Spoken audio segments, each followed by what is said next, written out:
Donc bonjour à tous, une nouvelle vidéo. Donc on continue dans la lignée de Douama. Motu, Bantu, dit Adam en latin. Et donc du coup on est dans la lignée simplement de Cana, de Caïn, d'ailleurs de Cain. Ok. Donc là on est, souvenez-vous, on a découvert le nom de Lémec, donc en hébreu africain, en tout cas en bouélé africain. On a vu que les mecs, ça veut dire les moukas, ça veut dire la même chose. Ok. Donc là on passe simplement à ces femmes. Donc c'est deux femmes qui sont Ada et Tsila. Ok. Donc comme d'habitude, on va partir dans Bibélé et nous allons voir ce que ça signifie en hébreu moderne. Ok. Donc du coup ici, on nous dit que Ada, ça veut dire parure, ça veut dire la beauté. Et on a aussi une autre signification, ça veut dire passer, avancer, aller, déplacer. Ok. Donc ici on nous dit, regardez, généralement traduit par se barrer, être paré, orné, parure, passer, ôter. Ça veut dire tout simplement Ada. Donc on va voir simplement étymologiquement si tout simplement ça correspond bien aux langues africaines. Nous savons automatiquement que ça va correspondre comme d'habitude et on va encore vous prouver que Ada est tout simplement une femme africaine. Donc petit rappel, donc souvenez-vous, donc tout ce qu'on a tout simplement découvert à travers toutes ces vidéos, donc cette fameuse lignée de Douama ou Ndama, c'est-à-dire Adam. Donc regardez ici, on l'a vu, hein, donc ici Yankee Congo, ici les points modernes, ici le latin. C'est vrai qu'ici j'aurais dû, à chaque fois que je dis ça sur toutes mes vidéos, il faudrait aussi que je remplisse ici les points modernes. Ici, c'est vrai que bon, après c'est pas très très grave, on va dire, c'est pas très important pour le moment. Et donc du coup, regardez ce qu'on a découvert. Donc on a vu que la signification réelle, en tout cas, on est parti beaucoup plus loin que les spécialistes. Donc Undama, Adam, donc c'est-à-dire le complet, l'atome, l'homme, le premier. On a vu Hawa, Moissi, qui veut dire, en tout cas Ève, qui veut dire la mort, la vie, la femme. Ça ne veut pas dire que la vie, on a vu que ça veut également dire la mort. Kana, Caïd, dit Cain en latin, c'est-à-dire l'homme rouge, l'albinos, le forgeron. Buela, Bela, Bala, donc ici on a découvert Abel, ça veut dire simplement l'hébreu, hein, le berger, le prophète, donc c'est pour ça que chaque fois j'aime bien dire le Buela ou le Bela ou le Bala africain, c'est-à-dire l'hébreu. Okay, donc les Africains parlent simplement le Buela, le Bala ou l'hébreu tout simplement, ce sont eux bien entendu les véritables hébreux. Okay. Donc on a vu ici que Enoch se dit Konika, Sinika, Sidika, donc la lignée de Cana, par rapport aux idoles, donc bâtir, construire, dédier par rapport aux idoles, donc Lenda, Kenda, Irad, poursuivre du pays, bondir, descendre. Donc souvenez-vous que grâce à Irad, on a découvert l'emplacement du pays de Canaan, donc je ferai une vidéo là-dessus, avec bien entendu, nous avons aussi découvert que Irad veut également dire Ramadan, donc je ferai une vidéo sur le Ramadan, et je ferai également une vidéo simplement sur le pays de Canaan. Donc je ferai une vidéo sur le pays de Canaan, j'attends d'abord lorsqu'on verra tout simplement Canaan, pour pouvoir après faire la vidéo sur Canaan, car il y a beaucoup de choses à dire sur Canaan, bien sûr.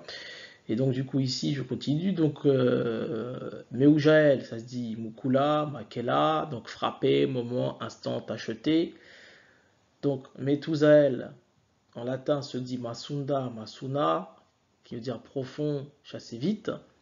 Et du coup ici les mecs, en latin se dit simplement dans les langues africaines, les Muka, la Mika, les Mola, qui veut dire sauter, bondir, courir vite, se réveiller. Donc tout simplement pour l'instant c'est parfait, c'est un sans faute.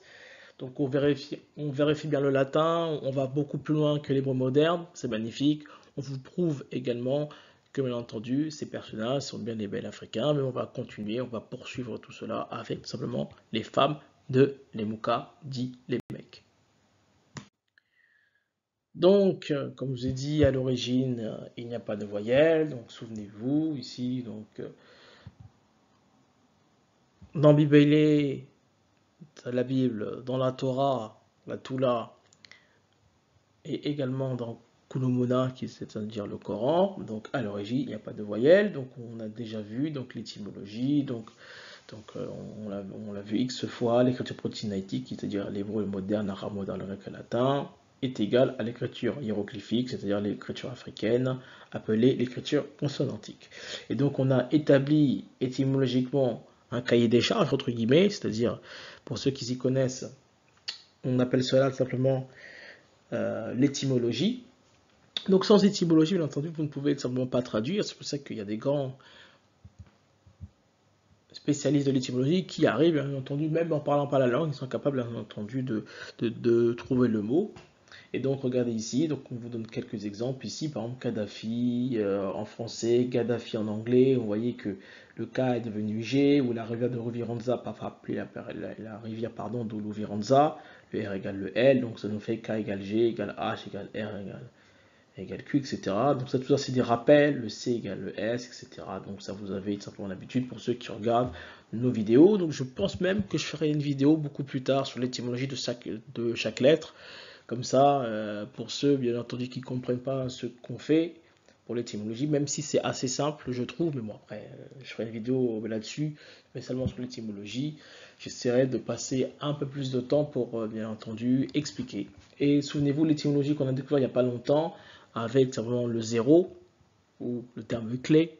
Le terme clé, on sait très bien qu'en français, on dit clé, clé EF, on dit, en tout cas, on dit CLE ou CLEF. On découvre que le F peut être parfois nasal, c'est-à-dire qu'on peut l'enlever. Le F parfois est remplaçable par un H, et donc du coup, regardez, ça tourne en rond, donc ça nous fait une nasale ici. On découvre que le F également peut être remplacé par un H, donc du coup, remplacé par un S, remplacé par un D, remplacé par un T, etc. Donc c'est ce que nous avons vu il n'y a pas si longtemps que ça, donc on a évolué au niveau également étymologie. C'est très important. Et donc ici, on vous donne un exemple ici, donc on a ici maths. Maths en hébreu moderne se dit maths, et regardez, comme par hasard, dans les langues africaines, c'est-à-dire Anki, Congo, Lingala, etc. Donc il dit simplement Moutou, donc vous voyez bien que la racine quantique c'est MT. MT en hébreu moderne se dit maths, à l'origine pas de voyelle, et comme par hasard également, dans les langues africaines, on dit homme, on dit Moutou. Donc vous voyez bien que euh, les langues africaines sont bel et bien la mère de toutes les langues. Et là, bien entendu, toujours, bien sûr, ce fameux classique, donc ce fameux livre que j'essaie de découvrir, dont j'ai jamais vu pour l'instant l'existence, mais celui qui a fait ce petit croquis a tout simplement tout compris en mettant les langues Congo au-dessus, ensuite les hiéroglyphes, le proto-sinaïtique, le proto-canadien, le phénicien, etc. Donc si vous parlez bien sûr les langues Congo, vous parlez hiéroglyphes, bien entendu, vous surpassez simplement toutes ces langues qui sont en dessous, tous les bébés qui sont en dessous. Donc c'est pour ça qu'on a la facilité de confirmer déjà ce que dit le latin, de confirmer ce que dit l'arabe moderne, de confirmer que ce que dit l'hébreu moderne, parce que tout simplement, nous sommes ici, nous sommes dans les langues originelles. Okay, nous sommes en hiéroglyphe, nous sommes dans les langues Congo, simplement. Donc ici, le pasteur de la chaîne EMC TV vous explique simplement qu'à l'origine, il n'y a pas de voyelle. Il confirme ce qu'on nous dit. Bon, après, il ne confirme pas ce qu'on dit. De toute façon, tout le monde le sait. Ça, c'est connu. Donc, il vous donne simplement quelques... En tout cas, il va vous donner un exemple, etc. Comme ça, vous allez voir. C'est difficile à comprendre, ça. Mais je ne sais pas si vous avez déjà lu l'hébreu. On va peut-être vous afficher une petite phrase en hébreu en dessous. Vous allez voir qu'en hébreu, l'hébreu traditionnel, l'hébreu biblique, n'a pas de voyelle. Même aujourd'hui encore, si vous allez en Israël, vous pouvez prendre un journal et vous verrez que dans le journal, il n'y a que des consonnes. Je vais dire, mais s'il n'y a que des consonnes, on n'est pas capable de lire. Oh, détrompez-vous. Si on affichait un mot en français, on pourrait faire l'exemple. Là, par exemple, j'affiche un mot en français ici. Est-ce que vous êtes capable de le lire? Vous avez reconnu Jérusalem, pourtant, il n'y a pas de voyelle. J, R, L, mais tout de suite, vous avez deviné que c'était Jérusalem, alors qu'on avait enlevé les voyelles. Mais c'était pareil en hébreu. En hébreu classique, c'est-à-dire à l'époque de Moïse, et puis pendant des siècles et des siècles, on n'a jamais écrit les voyelles, on n'écrivait que les consonnes. Mais alors, comment est-ce qu'on connaissait la prononciation des mots? Eh bien, on connaît la prononciation. Donc voilà, donc, l'exemple du pasteur.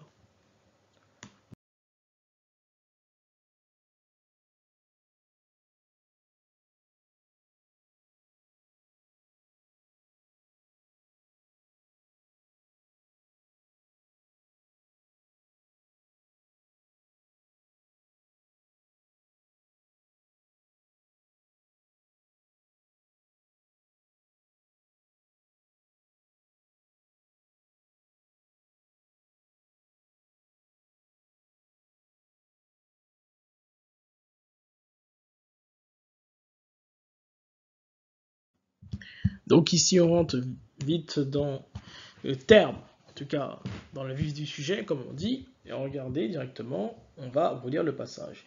Donc ici on lui dit, les mecs pris de femme, le nom d'une était Ada, et le nom de l'autre fille était Tsila. Donc Ada enfanta Jabal, il fut le père de ceux qui habitent sous les tentes et près des troupeaux. Le nom de son frère était Jubal, il fut le père de tous ceux qui jouent la harpe et du chalumeau. Donc pour l'instant on va s'arrêter ici. Donc en fait c'est très important de bien lire le texte et vous allez voir comment c'est magistral. Donc ici, pour vous, le texte raconte tout simplement les mecs qui a pris deux femmes, l'une qui était Ada, l'une qui était Tsida. Mais regardez, il faut être bien attentif à ce qui est dit. On nous dit ici, Ada enfanta Jabal, il fut le père de tous ceux qui habitent sous des tentes et près des troupeaux. Donc, déjà ici, qu'est-ce que ici ça nous rappelle? Jabal ici, ça nous rappelle ceux qui sont près des troupeaux, c'est-à-dire le berger. Jabal. Et regardez bien entendu, pourquoi Bibélé parle de ça, pourquoi la Bible parle de ça, car Jabal veut tout simplement dire l'hébreu. Et regardez ici, Jubal ou Jabal, la racine consonantique c'est JBL, nous savons que le J c'est une consonne mais une semi-consonne, donc ça peut également se dire Jabal ou Yubal ou Yabal.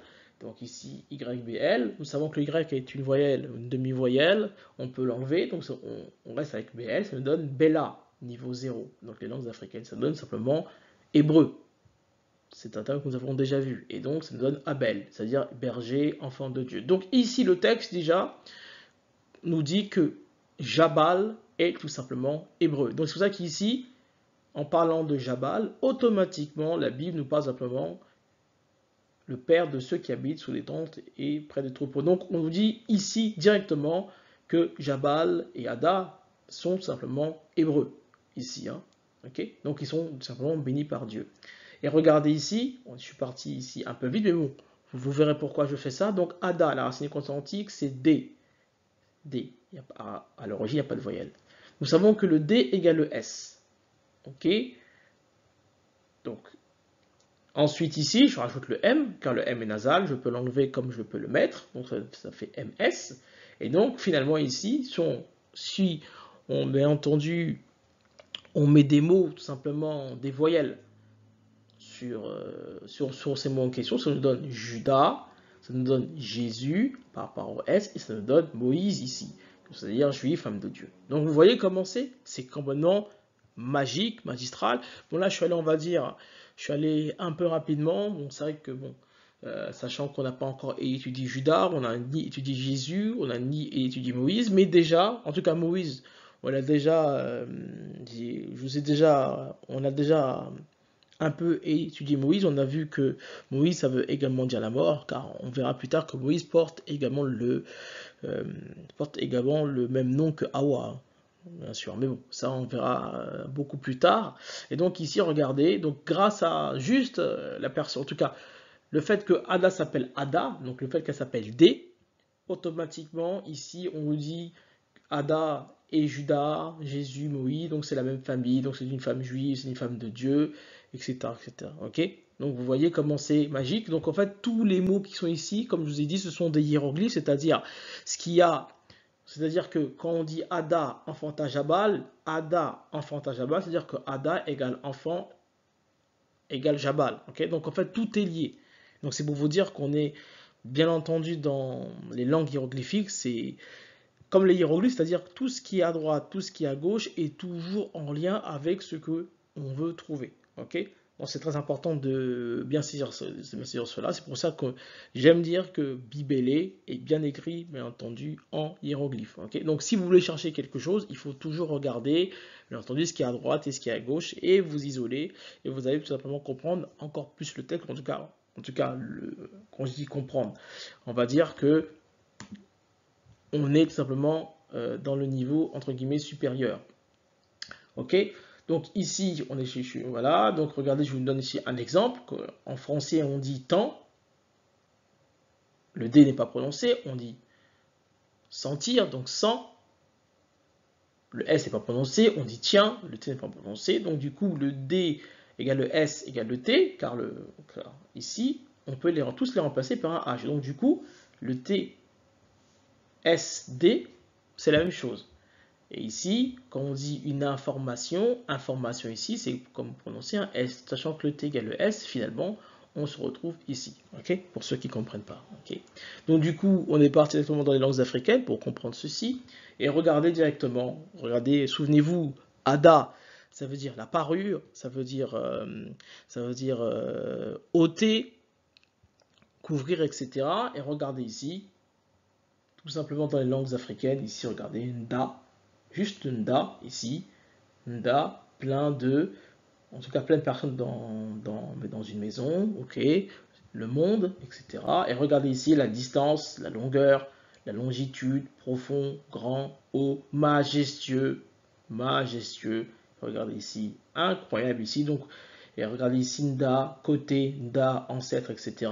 Donc là, vous voyez bien que on va déjà, on répète tout simplement ce que dit tout simplement l'hébreu moderne et on va même plus loin. On vous explique également ici, ça veut dire le côté, ça veut dire aussi également l'ancêtre, etc. Ok. Et comme par hasard, l'ancêtre c'est Abel, bien entendu, c'est le berger, c'est le troupeau, etc. Donc ça correspond bien également au texte ici. Donc vous voyez bien que ici on a déjà découvert très facilement avec beaucoup de facilité Ada.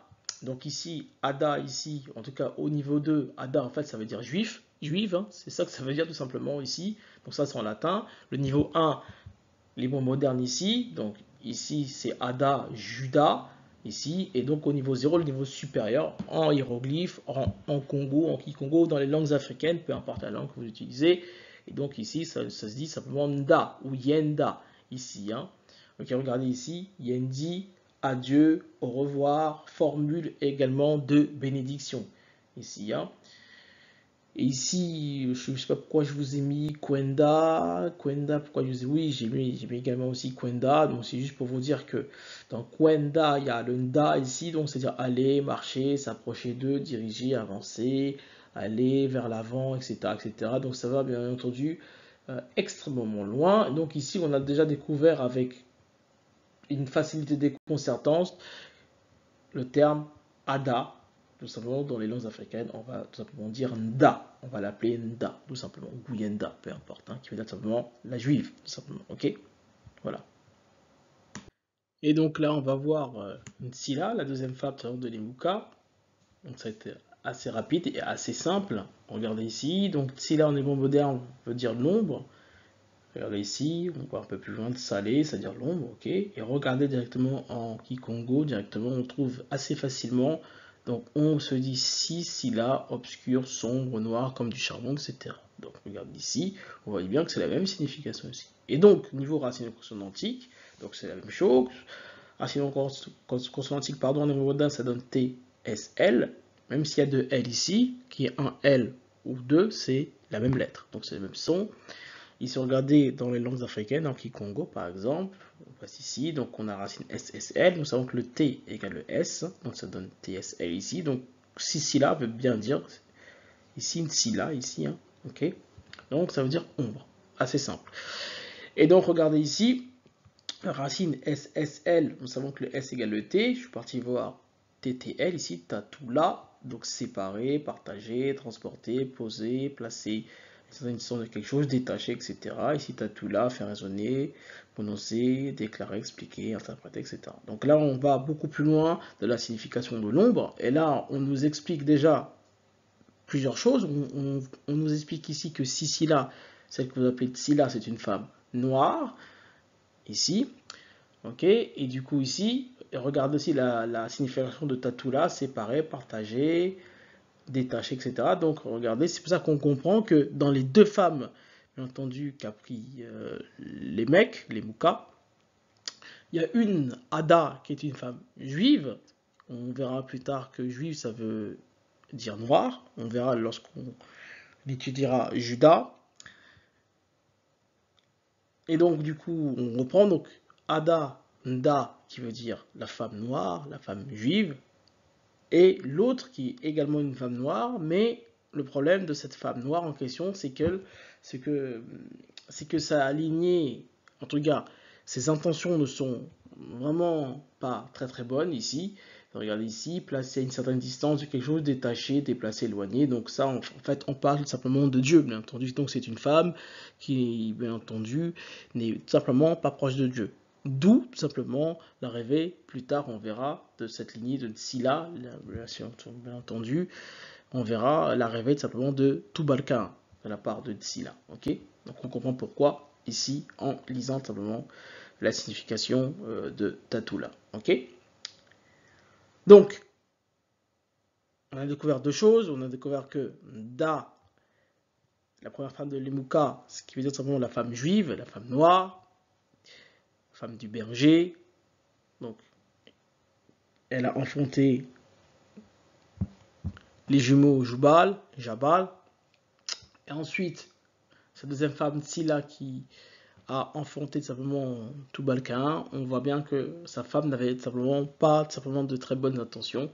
Donc on comprend tout simplement le texte, juste en comprenant tout simplement la signification tout simplement de leur nom. Ok? Donc voilà. Donc j'espère que la vidéo vous a plu. Je vous dis à la prochaine. Je vous dis étudions, étudiez. Ciao, ciao.